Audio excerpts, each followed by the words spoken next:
Hey, Tony, can you give us an update and provide some context as to where we're at with the Hughes Stadium project?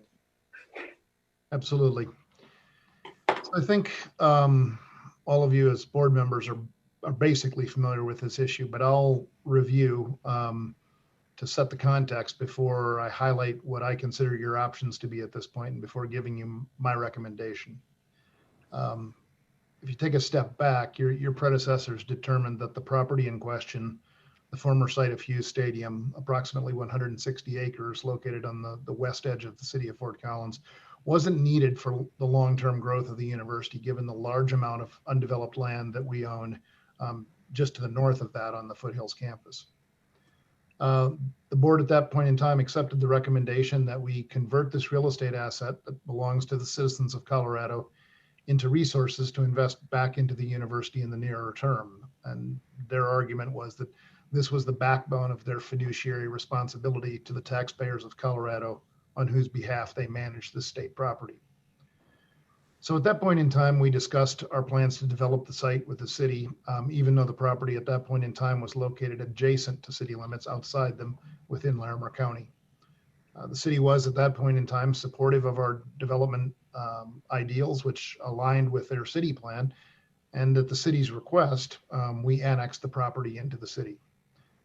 Development partner, Lennar, was selected through the state selection process, and that selection process included a city representative. Lennar's initial plans for the site looked to build just under 700 single-family homes, and we were in discussions about adding affordable housing for lower-income CSU employees, as well as other enhancements that I'll talk about in a moment. At that time, we also made the decision to voluntarily utilize the city's development processes. So following those actions, the Fort Collins City Council then made the decision to zone the property proactively rather than awaiting the more routine developer-initiated zoning. City staff came back with a recommendation that roughly translated to just under 500 single-family homes. And we believe that plan would have also supported our affordable housing efforts and the associated programs, and we were comfortable with that staff recommendation.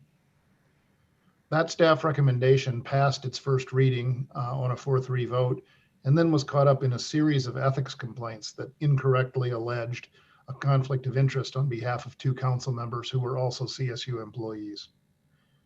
So for the record and for your knowledge as board members, we have been clear that any CSU employee who chooses to serve the public in an elected capacity does so completely independently of their employment and without influence from the university. That's been a very long-standing commitment. It's worked for us in state government. It's worked for us many times at the local level. And we're very proud of our employees' commitment to service and their approach, and we're proud of our approach to their independent governance.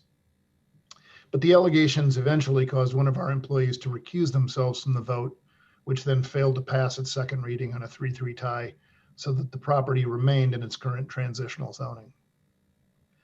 At that point, our thinking was that we probably hadn't been active enough in explaining our plans. We believe that the affordable housing, the environmental aspects of this project, the student training opportunities, the community benefits are really very compelling. And we thought that we probably had not been effective at getting that point across. So we approached the city and requested to address council at a work session in order to more fully disclose these plans and make our case as we anticipated starting down the traditional developer-initiated zoning process. In the week prior to that work session, City Council took action to remove us from the work session agenda and directed city staff to enter into negotiations with us to determine if they could purchase some or all of the property, primarily for open space, and to consider entering into a potential partnership with us around affordable housing.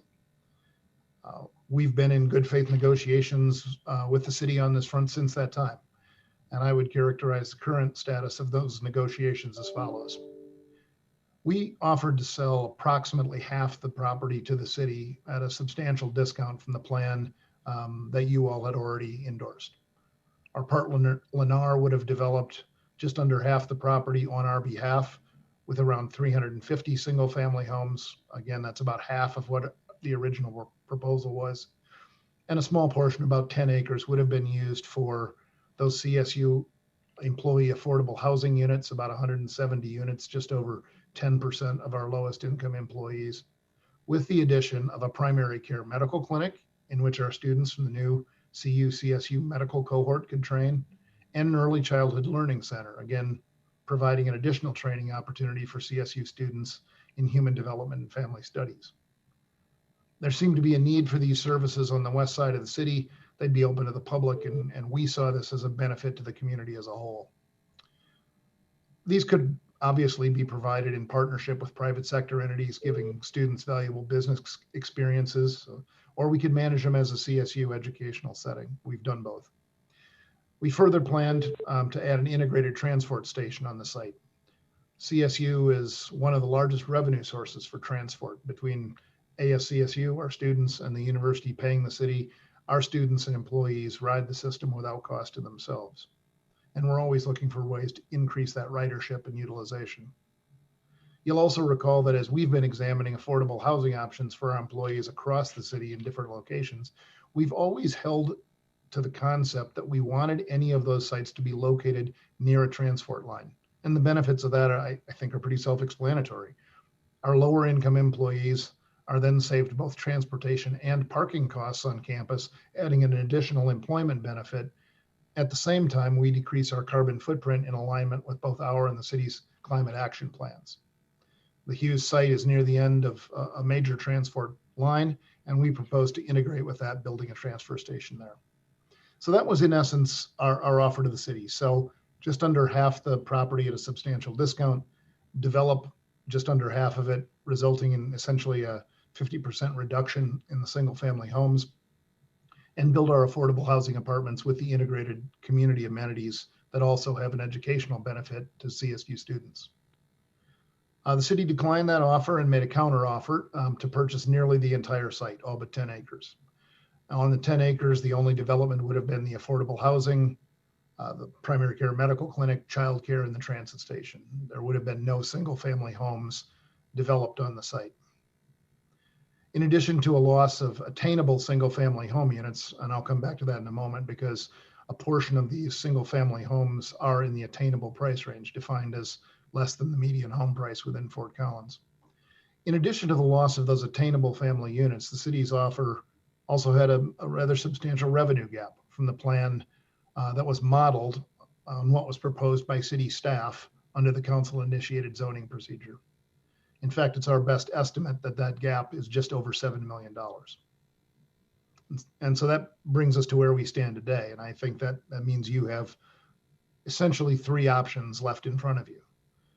Option one is to hold on to the land for the long term and leave the site's fate to future boards and administrations. Option two is to essentially accept the city's offer. Now, obviously, that would need to be approved by you and it would need to be approved by the city council, and there are details to be worked out, but you could task us with going back and completing those negotiations and bringing a formal sale offer back to you where we would sell almost the entire site to them and develop just that 10-acre portion. And option three is to exercise your authority under the state of Colorado and enter the city's SPAR process, that's site plan and architectural review, for public development, under which you, as a governing entity, propose a development use for public purposes, and then the community, including the city, has an opportunity to comment before you, in the end, make the final decision.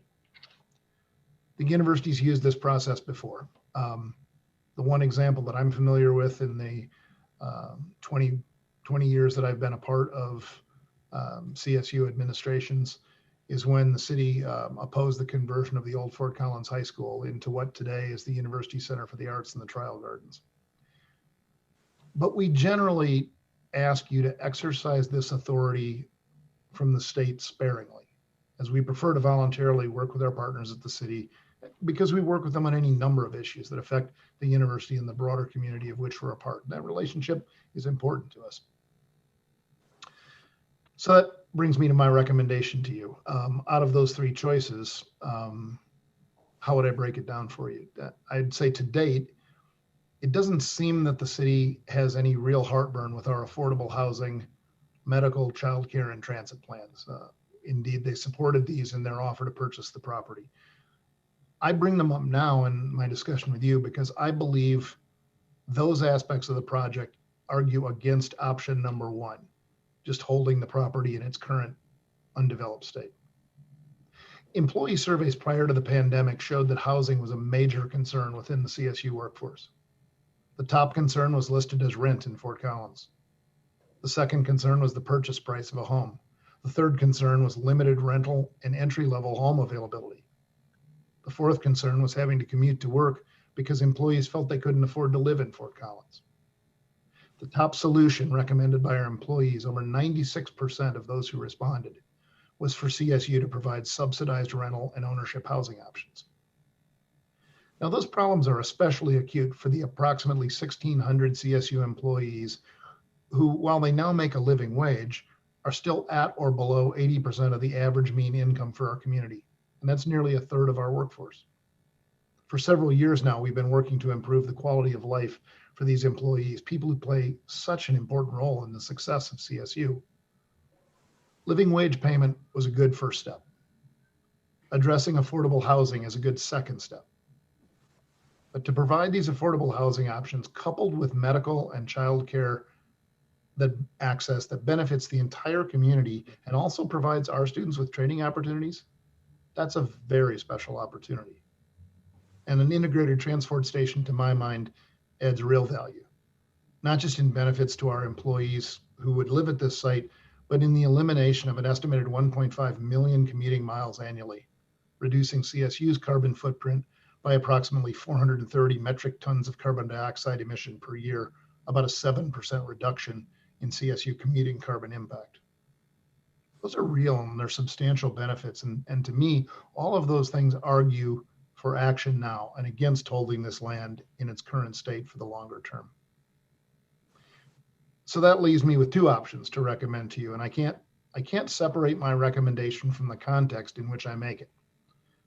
We sit today in the midst of an economic crisis brought about by a global pandemic, and you as a governing board acted just 4 months ago to aggressively refinance and take advantage of low interest rates to free up resources. And you voted to pair those resources with resources made available to us by the CARES Act through the actions of our federal and state elected officials, and with the resources you had set aside since the Great Recession to be prepared for the next downturn.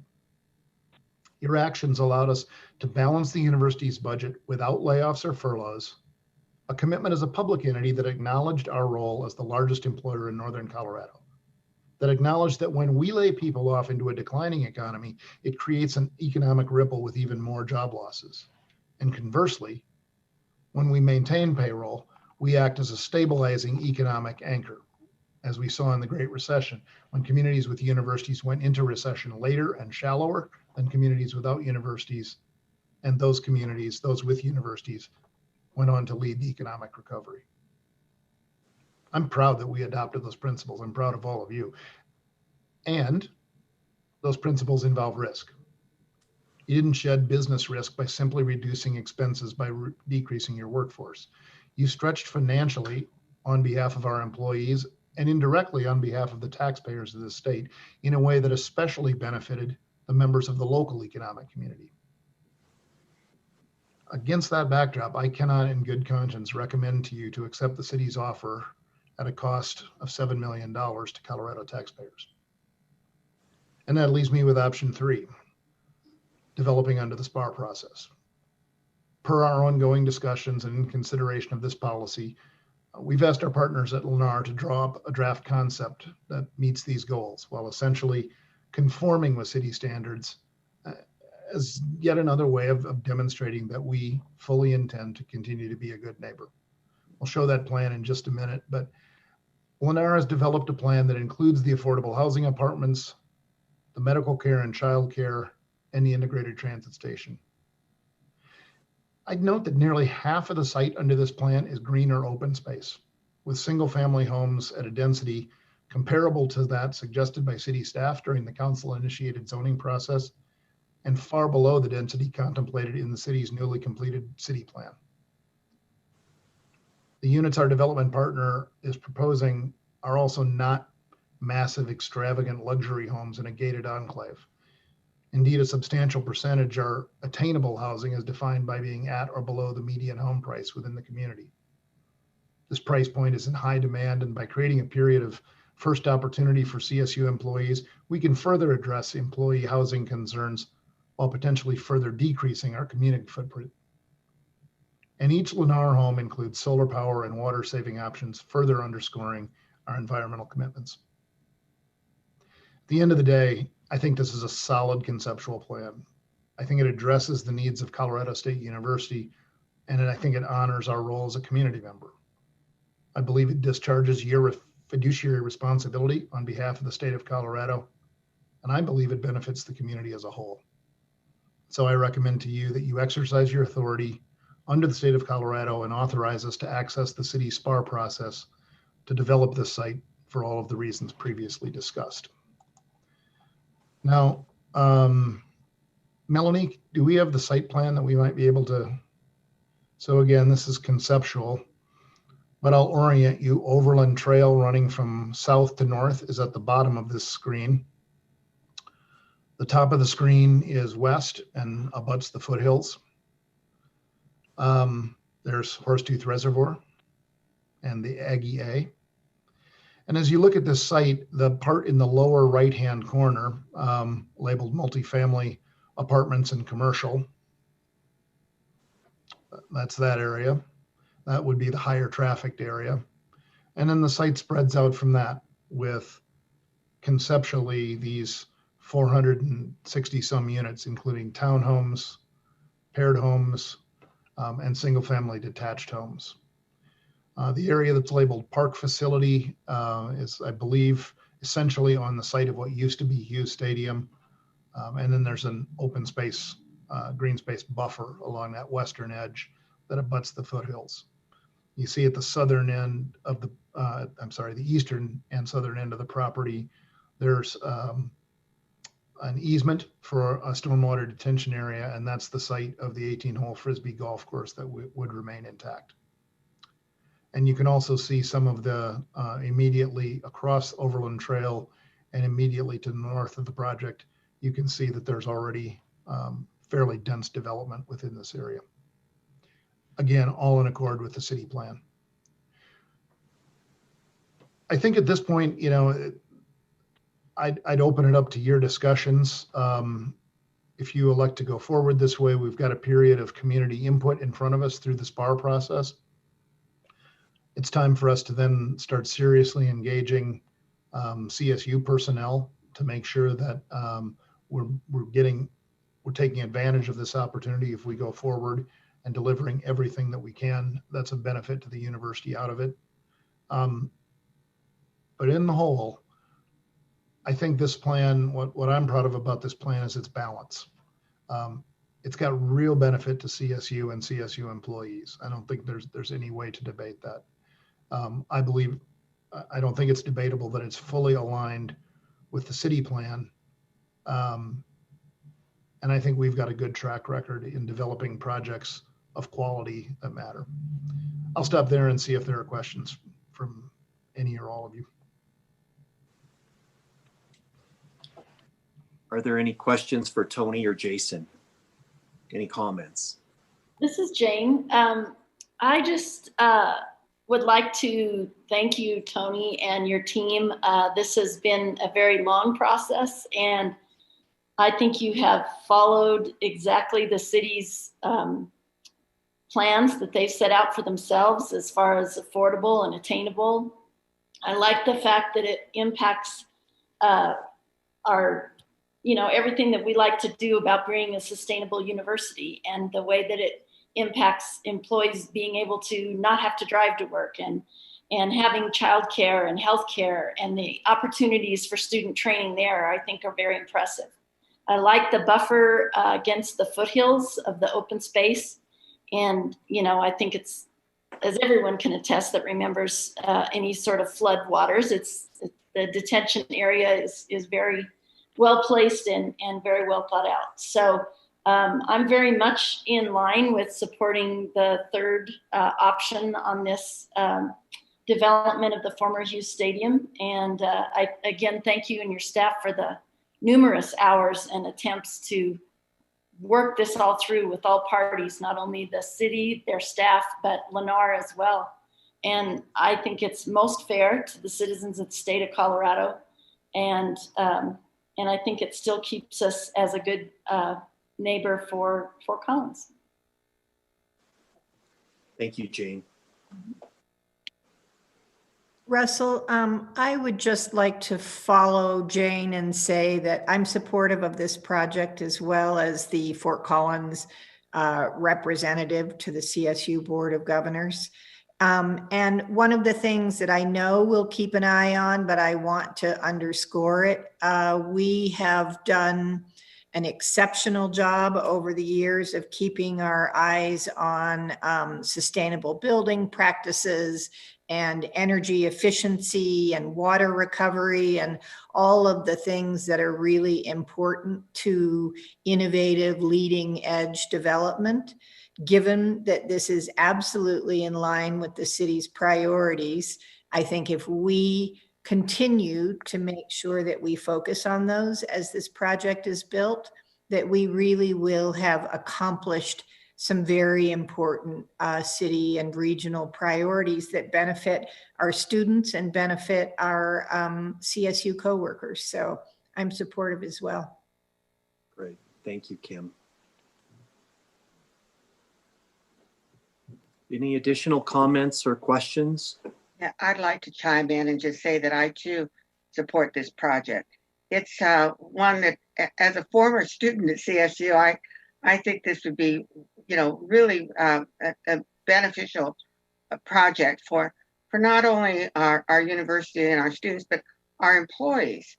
And so I'm really, just delighted that it would provide some reasonable housing for employees in need of that housing. But as well, in addition to that, to also provide, what we all want, and that's sustainable, a sustainable environment that includes open space. So Tony, thank you for having and staff for working so hard to make this happen. Certainly congratulate you, and I'm fully in support. Thank you, Polly. Armando, do you have any comments? Thank you, Russell. Yes, first of all, Chancellor Frank, thank you to you and your team for all the extensive work that you've done and working through the process. And I know it's taken some changes and some developments along the way.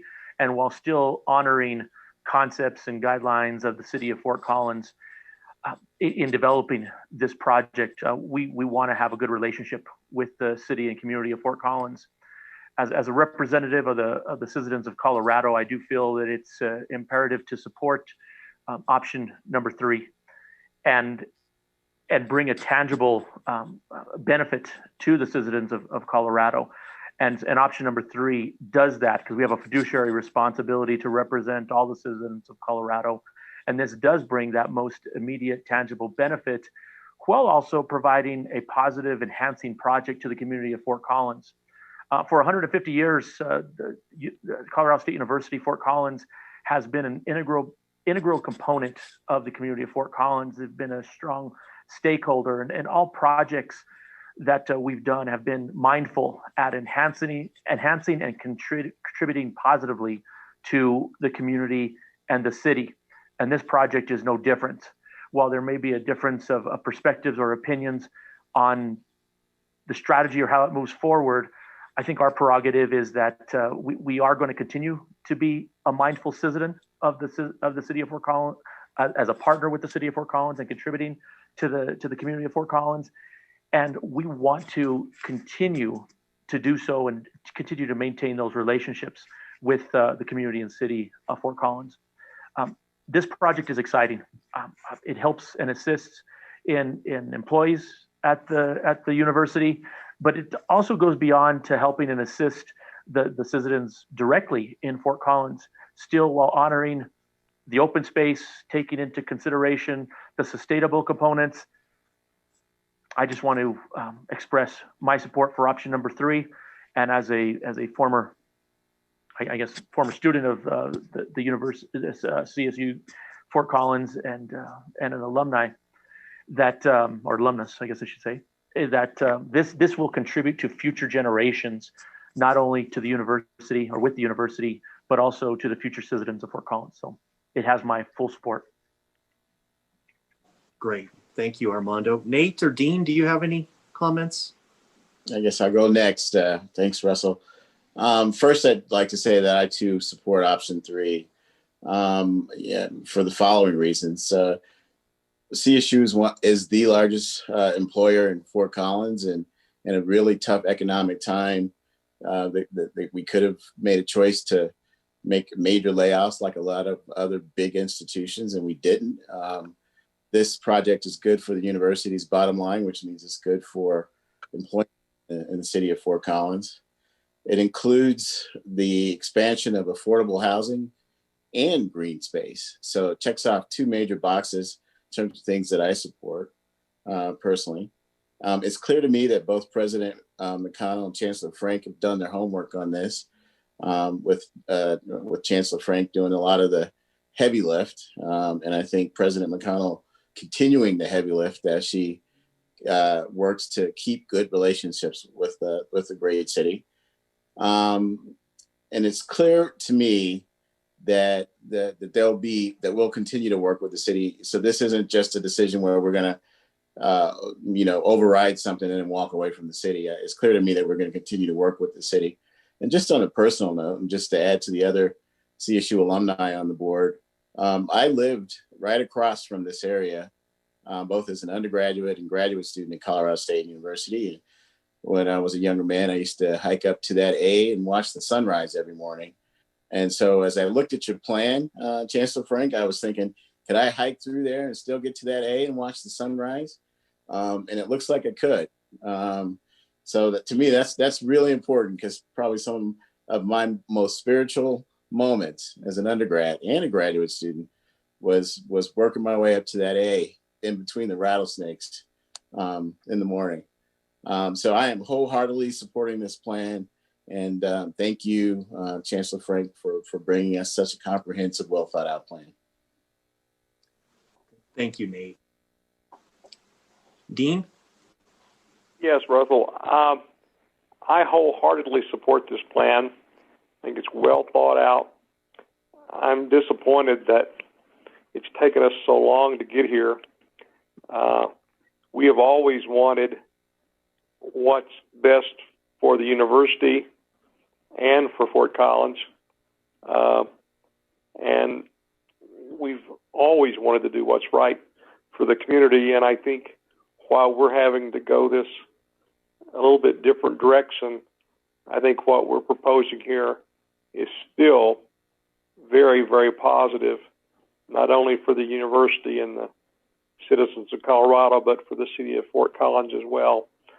And even though it's taken us a long time to get here, I look forward for the university to work closely with the city of Fort Collins to complete this project. Great. Thank you, Dean. And finally, let's hear from our chair, Nancy. Thanks, Russell, and thanks to everybody for a good conversation. First, I want to thank staff for keeping us so well informed. This question has been in front of us for quite a while, and I feel that staff has done an outstanding job in keeping us up to speed on the process and good work in coming up with recommendations and giving us a range of options to look at. I'm extremely disappointed that we are where we are at this point, because I believe staff, both at the system level and at the Fort Collins level, have negotiated in good faith with the city for a long time. And Tony pointed it out, but I would remind all of you that this property was initially outside of the city limits and that we annexed it with this development at the request of the city. I think the action that is being proposed, the alternative that we are addressing, is consistent with both our values and our responsibilities. Number one, it is consistent with the city's plan and with work that staff have done on this at the city. Second, it is consistent with our fiduciary responsibility to the state of Colorado, to our students, and to our staff. Thirdly, it supports our commitment to help our staff and faculty in their need for attainable and affordable housing and related services, and making them providing them in an area that's consistent with transit and close to the campus. And lastly, it supports our strongly held commitment that we've acted on for so many years at the campus on sustainability. So I am very comfortable supporting staff recommendation, and we'll look if there are any further comments. Okay, thank you, Nancy. Any other questions or comments for Tony or Jason? Okay. Well, I might say a few words. As chair of the real estate committee, I'm certainly supportive of option number 3. I'm actually in the redevelopment business, and it's always better or more sustainable or more environmentally friendly to redevelop land that's formerly been built upon, rather than developing, on greenfield sites that have never been disturbed. And so I think in the spirit of what CSU is all about and sustainability, I think it's the right option. I think it helps our employees. I think it helps the city of Fort Collins. It's a great amenity and a beautiful site. And so I just want to lend my support of option number 3 as well. Wondering, Tony or Jason, you have a draft resolution ready that you might be willing to read if we're feeling that we have had enough conversation about the issue. Yeah, that's correct. In your board book, we've prepared a draft resolution, and it also includes the conceptual site plan. And this draft resolution really touches upon what Tony mentioned and what the board has discussed. And so given that we are virtual, I will read this aloud, and bear with me. It's fairly lengthy, so it's going to take some time.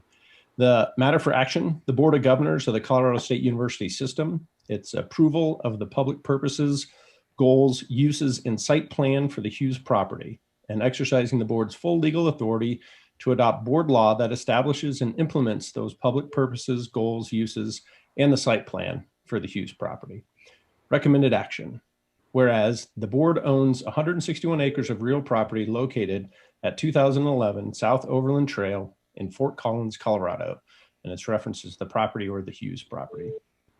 The property was the former site of Hughes Stadium, and that structure has been demolished and removed in order to use the property for different board public purposes, objectives, and goals.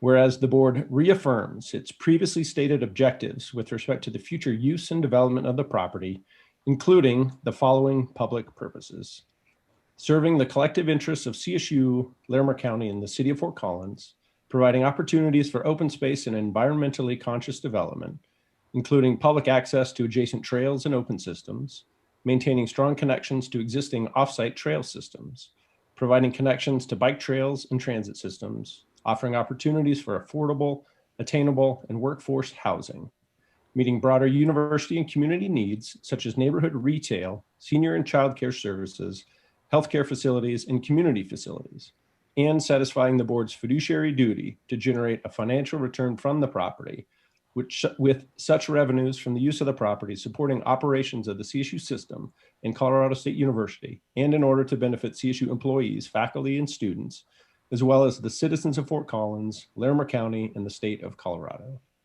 Whereas the board specifically desires to use the property for the public purposes and benefits of creating attainable and affordable housing for lower income CSU employees, decreasing the carbon footprint for Colorado State University, as well as adding additional services that might benefit the community in the course of training CSU students. The board recognizes that attainable and affordable housing opportunities are important elements in recruiting and retaining Colorado State University employees, and our valuable employees play a critical role in the university's success and the success of our students. Whereas the board acknowledges the importance of environmental sustainability and responsibility, and the property is favorably located such that it can integrate into the public transit system and reduce our carbon footprint. Also, the property can integrate into the bike and pedestrian trail systems and add open space and buffers where appropriate. Accordingly, future uses of the property will be consistent with the board's goal and specific public purpose to add environmental value while balancing financial returns in accordance with the board's fiduciary duties. Whereas the property can be used to develop learning opportunities for CSU students by providing locations for medical facilities, childcare facilities, and other facilities that would benefit the surrounding community, and future uses of the property will be consistent with these board goals and these specific public purposes. Whereas the City of Fort Collins approved its city plan on April 16th, 2019, it's referenced as the city plan, and the City of Fort Collins describes the city plan as follows. The city plan is the comprehensive and transportation master plan for Fort Collins. It articulates our community's vision and core values, guides how the community will grow and travel in the future, and provides high-level policy direction used by the city organization, local and regional partners, and the community at large to achieve our vision and priorities. The city plan takes the long view, identifying goals and actions the community should take over the next 10 to 20 years. Whereas the city plan identifies the city's core values and outcome areas, including livability, sustainability, and community. And these core values and outcome areas align with the board's goals, public purposes, and uses for the property. Whereas the city plan includes the structure plan map, which is used in conjunction with the principles and policies stated in the city plan to guide where and how growth occurs. The April 2019 structure plan map was developed following the city's, quote, evaluation of issues and opportunities pertaining to 5 focus areas: making the most of the land we have left, taking steps to support a healthy and resilient economy, encouraging more housing options, expanding transportation and mobility options, and maintaining our focus on climate action. The structure plan map references the property and contemplates that the property would be developed for, quote, suburban neighborhood and, quote, mixed neighborhood uses. Whereas the conceptual site plan for the property that is attached to this action item incorporates the board's goals, uses, and public purposes for the property that are set forth in this action item. In addition, the site plan is consistent with the city plan, including the structure plan map and its 5 focus areas. Whereas the board, the CSU System, and Colorado State University have attempted to work with the City of Fort Collins for many years in order to achieve the board's goals, uses, and public purposes for the property, and to simultaneously achieve the city's core values and outcome areas as identified in the city plan and the structure plan map. Unfortunately, CSU's collaborative efforts have not been successful, as the city has failed to support and follow its own city plan and structure plan map in light of City Council's failure to support its own staff recommendation regarding the property. The city has essentially disregarded the April 2019 city plan and structure plan map, thus frustrating the board's goals, public purposes, and uses for the property. Accordingly, the board is exercising its legal authority to implement its goals, public purposes, and uses for the property as identified in this action item, which are consistent with the city plan and structure plan map. Whereas under Colorado law, specifically Article 8, Section 5 of the Colorado Constitution, and Colorado Revised Statute Section 2331-103, the board has a significant measure of autonomy and the authority to determine how the board uses its land, including the property. Specifically, Colorado law provides that the board has the general control and supervision of the Colorado State University and the lands and use thereof. And the board has plenary power to adopt all such ordinances, bylaws, and regulations not in conflict with the law, as they may deem necessary to secure the successful operation of the university and promote its designed objects.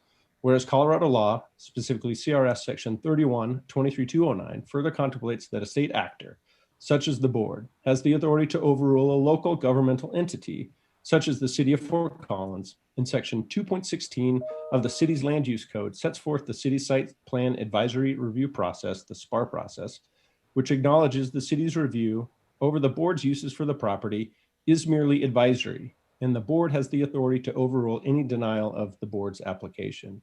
Accordingly, the Colorado Constitution, Colorado statutory law, and the Cities of Fort Collins Land Use Code clearly evidence a legislative intent at all levels that the board has plenary authority over its property, including the Hughes property. It is moved that the board exercises its legal authority under Colorado law to determine the present and future uses of the property in accordance with the specific public purposes, goals, objectives, and benefits referenced in this action item. And this exercise of authority through this action item has the full force and effect of law. It is further moved that the board approves the site plan for the property, and this approval represents the full force of the board's legal authority to adopt law, ordinance, and regulation for the property. It is further moved that the Chancellor is authorized to move forward with any and all necessary actions to implement development and other activities to accomplish the uses illustrated in the site plan and those public purposes, goals, and uses identified in this action item. It is further moved that the Chancellor is authorized to submit an application with the City of Fort Collins that is consistent with the board's goals, uses, and public purposes for the property as identified in this action item. This application may be submitted in accordance with Colorado law, specifically CRS section 3123209, in order to give the city an opportunity to have an advisory review of that application. The city uses its SPAR process for such an advisory review, and the Chancellor is authorized to submit an application as part of that SPAR process. The board expressly reserves any and all authority under state law to override the city's disapproval of that application. Further, to the extent the SPAR process purports to require the board to take steps or actions that are beyond the process set forth in CRS section 3123209, the Chancellor is not required to follow any such extraneous process. It is further moved that the Chancellor is authorized to execute any agreement, lease agreement, or grant or retain any related easement or restriction in order to implement the board's public purposes, goals, and uses as described in this action item and in the site plan in consultation with General Counsel.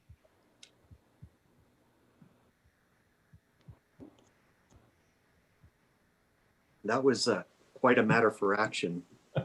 Yeah. Is there a motion to approve the Hughes action item that Jason just read into the record? I So so moved. This Armando.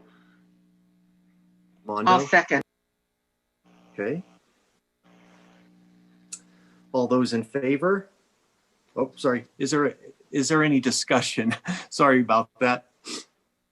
And more specifically, I'd like to see if Stephanie or Hannah had any comments or discussion before we vote on this matter for action. I don't have any questions and I'm fully supportive. Hannah? I really support this because I think that more affordable housing for CSU employees is a really good thing for not only the community, but also the university as well. Thanks. Very good. Are there any other, questions or any discussion relating to this matter for action? Okay. Hearing none. All those in favor, please signify by saying aye. Aye. Any opposed, same sign? Okay. The motion has been approved. Thank you all very much for bearing with us. This is a big issue, so thank you very much. Madam Chair, I think that concludes the Real Estate Committee's portion of the agenda today. Thank you, Russell, and thanks to everyone for their active participation, as this is an extremely important decision we've made. And I appreciate everybody's involvement and attention to the details. So it is now time to go. I'm wondering, Tony and Jason, help me here. We have 3 items left on the agenda.